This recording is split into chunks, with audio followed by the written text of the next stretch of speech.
Bir nəfər Peyğəmbərin yanında oturmuşdu, varlı bir insandı. Bir yoxsul gəldi, salam verdi, onun yanında oturanda bu paltarın ətəyini çəkdi, biraz təkəbbürlü baxdı ona.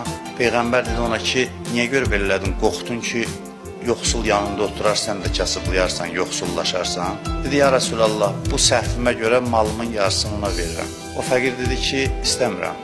Dedi, niyə dedi, qorxuram, mən də zəngin olum, bunun kimi təkəbbürlü olum, ona görə lazım deyil. Yoxsul olanda gözü tox olasan. Ona görə deyirəm ki, zahidlik mənəvi keyfiyyətdir, daxili zənginlikdir. Daxili zəngin olan adam var dövləti olanda da zəngindir, olmayanda da. Dünyaya rəğbətsiz adamlar dünyanı daha çox qazanmalıdır. Ona görə ki, daha çox faydalandıra bilsin. Dünyapərəst adam dünyanı qazanır özü üçün. İmanlı insan daha çox qazanarsa, rəğbətsizdir deyə daha çox rahat keçə bilir dünya malından və onun fəzilətidir, üstünlüyüdür.